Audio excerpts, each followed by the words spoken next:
Good afternoon, everyone. Ha!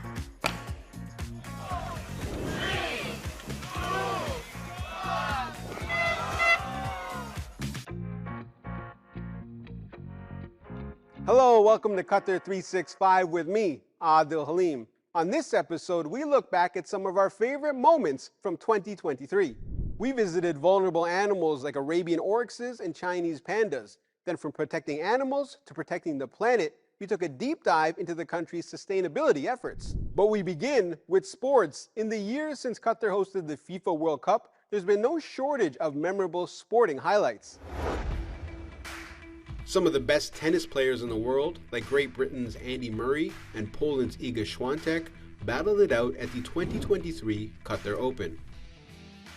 It was also a chance for Qatari players like Mubarak Al-Naimi to test their skills against world-class talent. The 21-year-old is a natural on the tennis court, but as she told me, it wasn't love at first swing. At the beginning, I didn't want to play tennis, but my mom pushed me with my brother.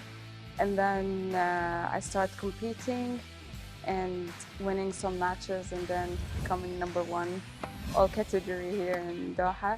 Now tennis is part of my life. It's like a routine for me, playing every day. It's hard because I'm studying also university, so I'm trying to manage my time competing and studying at the same time. Tennis is my passion. Try to follow through more. This is good. From the tennis court, we drove to the desert for a different kind of adrenaline boost. Laila Humaira tried to keep up with the participants in a challenging test of endurance through the sand dunes. It's just after sunrise at Qatar's Sea Line Desert, usually a calm and quiet time. This is the starting point of the Al Adaid Desert Challenge, the most grueling event on Qatar's off-road cycling calendar.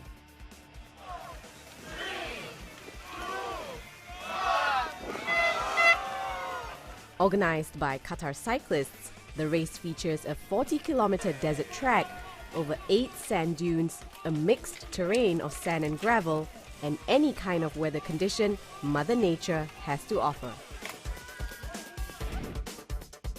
Participants can either cycle the route, run the route, or do both, and they have to do it come rain or shine and try to win the mental battle within themselves. The first dune was not too bad. The second one I had to stop and empty my shoes because they filled right up, and I decided to start really easy, the run, and then walk up the dunes. And by the time I got to the third one, I thought, I feel all right, so I just kept running. Interest in mixed martial arts has increased significantly across the region. One of the biggest names in the fight game is the Ultimate Fighting Championship. I wanted to find out why the UFC was expanding into the Qatari market.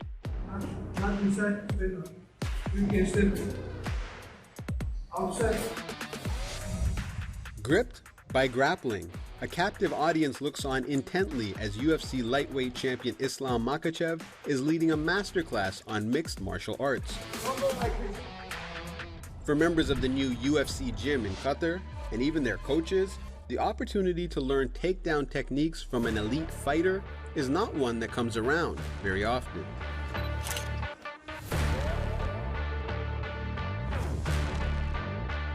That your mentor, Khabib Nurmagomedov, has called you the best pound-for-pound fighter in the world. What does that mean to you, coming from arguably one of the greatest fighters this sport has ever seen? This is my dream, to be UFC champion, to be UFC best fighter in the world, you know. This is my dream. What advice do you have for young people who might want to get into MMA? My advice, just focus, you know.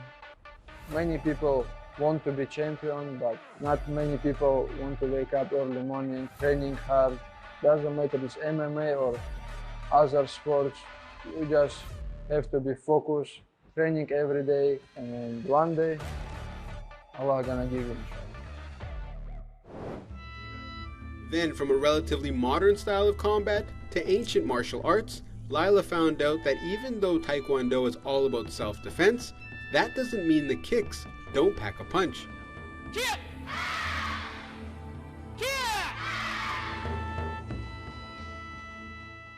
Don't let them fool you. They're young and some are small in stature, but try to hurt them and these Taekwondo students will be quick to defend themselves. It's fun, it's challenging, and it makes my body very active. So after a quick crash course on Taekwondo, it's time for me to try a hand at some of these amazing skills and hope I don't hurt myself or anyone. Let's go. Ha! Now that was just one wooden board. Some Taekwondo practitioners can break up to 10 or more wooden plates, which is hard to believe. It's mind control. To tell you the meaning of Taekwondo, Tan means feet, Kon is mean fists, Do is means mental. So Taekwondo means to physical and mental training. Animals play a large role in Qatari culture. Earlier in the year, we explored the country's efforts to reintroduce Arabian oryxes back into the wild. But first, Lila met two of the country's newest residents, a pair of giant pandas from China. They're cute, cuddly, and playful, and they've brought pandemonium to the Middle East for the first time ever. Suhail and Thuraya were born in China's Sichuan province, but for the next 15 years, they will live here at the Panda House in Qatar. When we build the building, we have to make sure that we can regulate the temperature and we can change it to mimic the four seasons as well, because they are indoor all year round. Through breeding and reintroduction programs, global efforts to protect pandas have become a shining example for other conservation initiatives. Since 2021, giant pandas have been declared no longer endangered, but still considered vulnerable.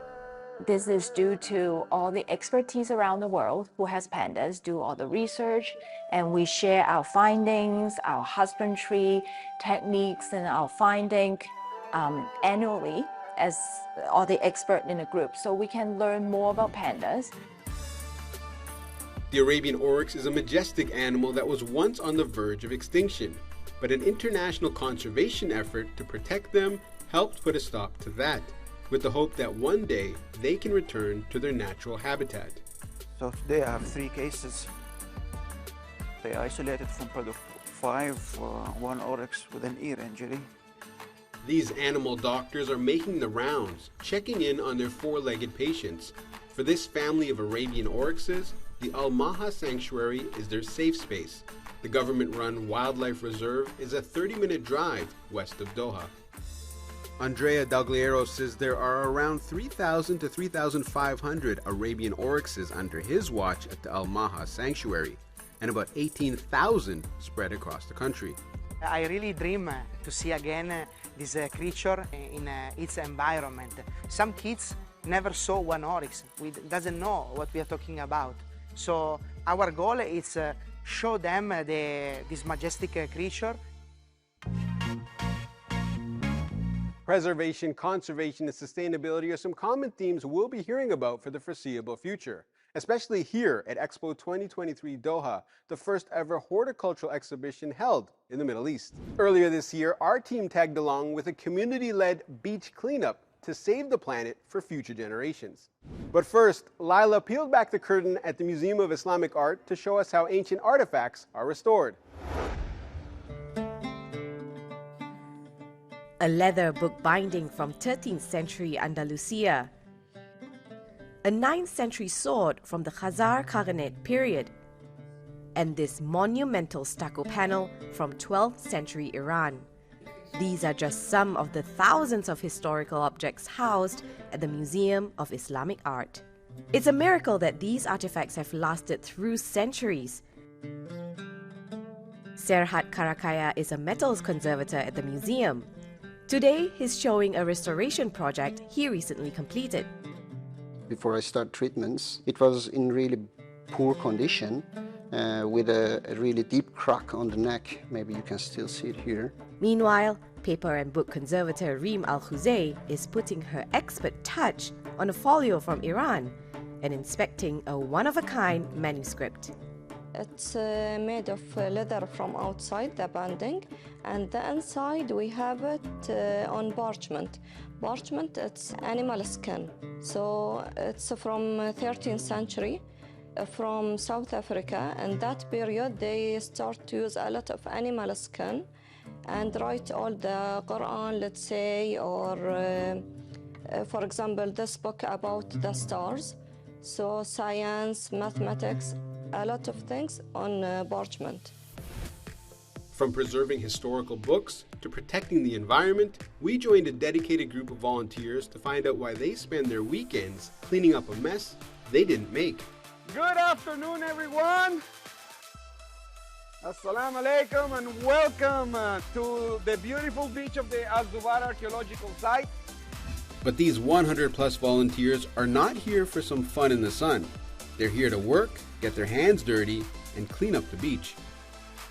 We've been doing this for 5-6 years, and throughout time we've mobilized 11,000 volunteers, the majority of them students. Today you can see we have university students, we have elementary school students here who are joining us, families, companies, everyone, is part of this big movement that we've created through the years. We've collected 180,000 kilos of trash. We've removed that much trash from nature in Qatar, from the mangroves, from the Roda, from the beach, from the heritage sites. What a nice sentiment to think about as we head into the new year. From Qatar's burgeoning sports scene to its majestic animals to preserving the country's heritage, we hope you enjoyed this look back at some of our 2023 highlights. And that's all the time we have for now. For more, check out Euronews.com and connect with us through our hashtag. Thanks for watching, and from all of us here at Qatar 365, we wish you a Happy New Year.